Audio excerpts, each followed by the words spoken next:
যারা ভিডিও দেখছেন আমার হাতে পেয়ারা আর এই দেখেন লবণ। এই আমরা গ্রামে গঞ্জে বাবা এইভাবে এই লবণ দিয়ে কাঁচা পেয়ারা খাইনি। লবণ দেয়া হ্যাঁ খাইনি না খায় এই খাইনি আমরা সাথে খায়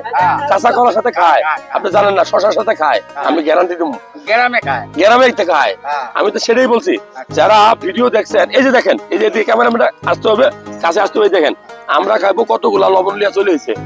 আমি বলবো যে যদি এইভাবে অতিরিক্ত লবণ আপনি পেয়ারা খাওয়ার নাম করে আমরা খাওয়ার নাম করে কলা খাওয়ার নাম করে শশা খাওয়ার নাম করে খান কি হবে হবেটা কি আমি বলবো যে আপনার রক্ত পানি হবে গ্রামে বলে না আসলে কি হয় জানেন এই লবণে সোডিয়াম থাকে ক্লোরাইড থাকে এই সোডিয়াম কিন্তু অতিরিক্ত পানি ধরে রাখে এটা রক্তনালীতে ভলিউম বাইরে যায় রক্তনালীতে কি হয় ভলিউম বাইরে যায় এই জন্য প্রেসার বাড়ে কিডনি নষ্ট হয় আমি বলবো যে এই সকল সবজি বা ফল খাওয়ার নাম করে কখনো কাঁচা লবণ খাবেন না খাইলেও সীমিত পরিমাণ অতিরিক্ত খাওয়া যাবে না অতিরিক্ত খেলে আপনার কিডনি ড্যামেজ হবে এই কাঁচা লবণ অতিরিক্ত খেলে কিডনি নষ্ট হয় কাঁচা লবণ অতিরিক্ত খেলে আপনার প্রেসার আনকন্ট্রোল থাকে মনে রাখবেন এই পেয়ারা খাওয়া আমরা খাওয়ার নাম করে এবং লবণ খাওয়া ঠিক না